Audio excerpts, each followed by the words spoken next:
Endless Waterfall by J. Pilgrim.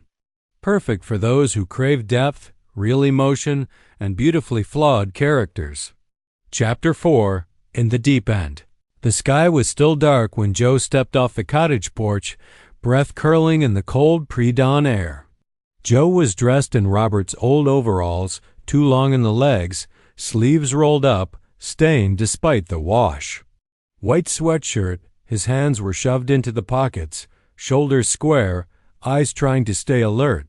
He wasn't nervous exactly, just braced for impact. The main house lights were already on. As Joe approached, the front door opened with a creak and Robert stepped out, coffee mug in hand.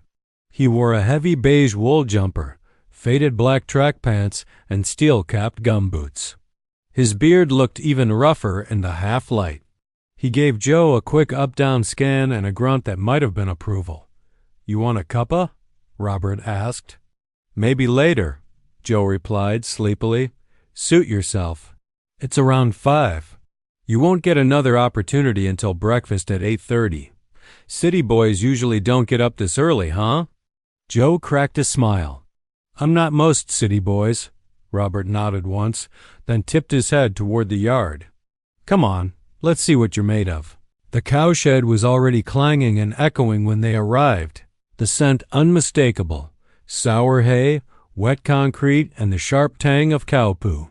Lana was already in the pit, setting up suction cups and feed bins, her hair tied in a messy bun with rogue strands plastered to her neck. She wore a faded white rugby jersey and overalls rolled to her calves. Her face was flushed, eyes alert, a real farm girl in her element. "Told you he'd show," she said with a smile. "You did," Robert muttered. "Let's get these cows milked." Joe stepped inside and blinked at the controlled chaos. Cows bellowing in the holding yard, others lined up in the milking bays, chewing lazily, tails swishing. The air was thick and alive. Somewhere near the fence, a lean, wiry farm dog watched everything with sharp eyes, black and tan, tongue lolling out the side. One ear stood, the other flopped. "That's Buzz," Lana said, motioning to the dog. "Best worker we've got. Just don't try to feed him cheese. He gets gassy." Joe gave Buzz a respectful nod. The dog blinked slowly in return, unimpressed. Robert gave Joe a waterproof apron and pointed to a pair of blue gloves. "You're on suction duty. Ever milked before?" "Nope." "Perfect," he said with a grin.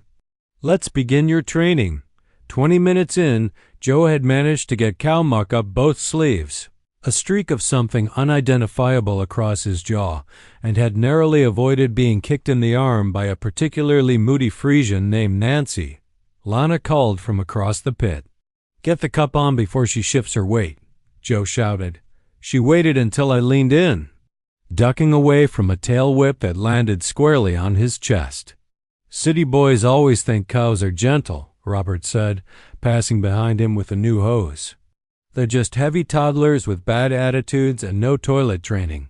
Moments later, a jet of warm piss splashed square in the center of Joe's apron. He backed away and stared at it in dismay. Lana laughed. "Welcome to the shed, rookie."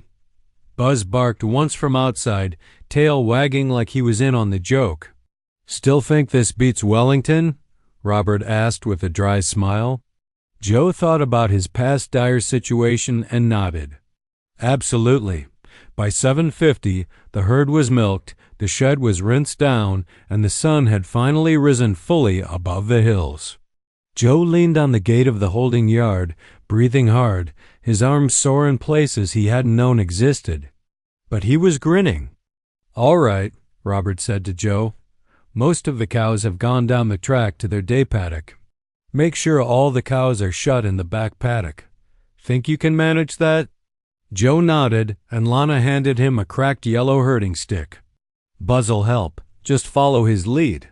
"Wait, I follow the dog?" Joe asked, surprised. "You think we're in charge out here?" Lana grinned. "Buzz knows the paddocks better than anyone." The gate creaked open, and the remaining cows moved briskly toward the distant field. Joe walked along the side, a stick in one hand, keeping pace. Buzz darted like a bullet from one side of the track to the other, barking when needed, silent when not. Joe, feeling sleepy, managed to step in a pothole, stumble, and land with one knee and a fresh cow pat. "Buzz," he yelled. "A little warning next time."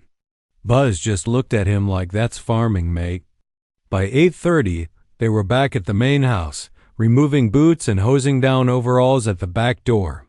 Lana was laughing still, eyes lit up with amusement as she handed Joe a towel. He looked like hell. Hair soaked, shirt stained, mud on one ear, but he was smiling through all of it. Inside the house, Angie had laid out breakfast: fried eggs, toast, bacon, sliced tomatoes, and a strong pot of tea. She looked up as they entered and gave Joe a once-over. "You poor thing," she said.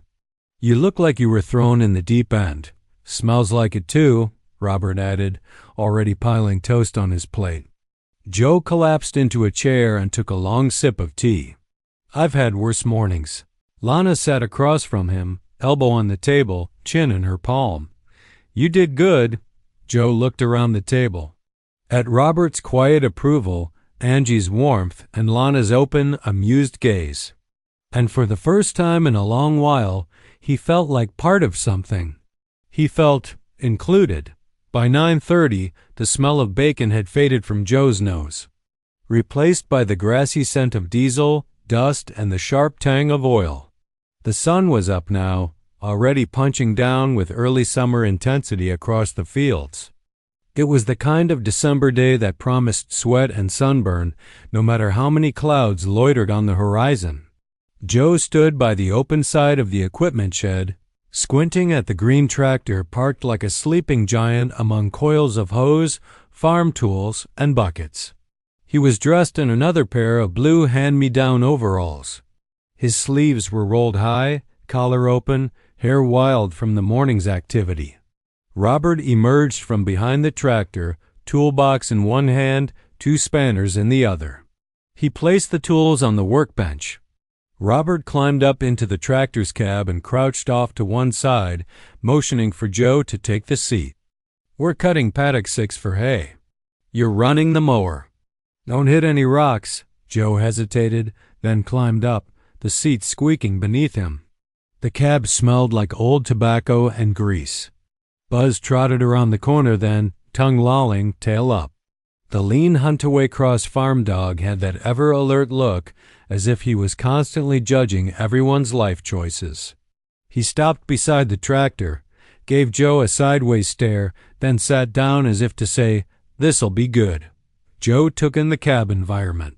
"Never driven a tractor before?" Robert gave a dry grunt. "Even better." "No bad habits." Joe ran a hand along the edge of the steering wheel and took a breath. Robert leaned over and started the engine. "She's a bit temperamental in first gear," Robert said, nodding at the tractor. "Just give her a gentle shift, don't yank it." 10 minutes later, they were bumping across uneven ground, the mower blades whining behind them. The long grass bent in waves, slicing down neatly in their wake. Joe gripped the side rail with one hand, trying to look calm, while his spine rattled with every bump. "So this is what you do all day?" He shouted over the engine. Robert didn't look at him. "Only on the fun days."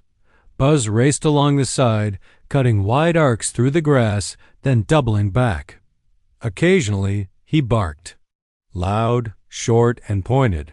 Joe had no idea why, but Robert seemed to understand. They reached the far end and turned for the back line.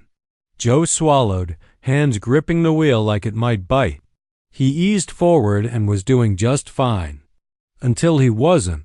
With a sharp jolt, the left wheels dipped into a shallow rut. The mower jumped. The tractor groaned. Robert didn't flinch. "What did I say about being careful?" They got back on track. Joe slowly started to get the feel of it. The weight of the machine, the stubbornness of the gears, the way the paddock seemed to stretch forever. It was hard, hot, repetitive work, but weirdly satisfying. By the time they finished cutting, Joe's back ached, His face was streaked with dust and sweat, and his right thigh was buzzing from sitting in the same tense position too long. But there was a visible result behind them. A freshly mown field, clean rows of grass ready to dry under the sun. It felt like something had been accomplished. Robert hopped down from the cab of the green tractor, stretching his arms overhead with a grunt. "Not bad for a first-timer." "High praise," Joe said, hopping down and immediately grimacing from the jolt in his bruised hip. Robert handed him a thermos from the toolbox. "Black tea, no sugar."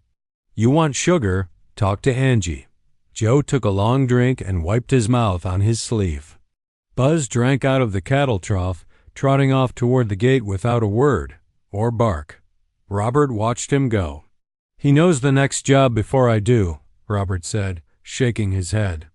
Joe leaned against the green tractor and looked out at the paddock. "You ever get tired of the same land?" Robert didn't answer right away. He scratched his chin, then nodded slightly. "Yeah, but then it rains, or the calves come. Or the grass turns gold in the wind and you remember there's nowhere else you'd rather be." Joe nodded. He understood that in a way he hadn't expected. As they rode back to the shed, the smell of fresh-cut hay rising behind them, Joe stared out the green tractor's cab window, his thoughts quieter now. He'd never worked harder before noon in his life, but something about it felt honest, maybe even right. Hi. Stay updated on J. Pilgrim's releases by following him on this channel. Join a community of fiction lovers who are inspired, entertained, and transformed by the works of J. Pilgrim. Like, subscribe, and share this series. See you in the next episode.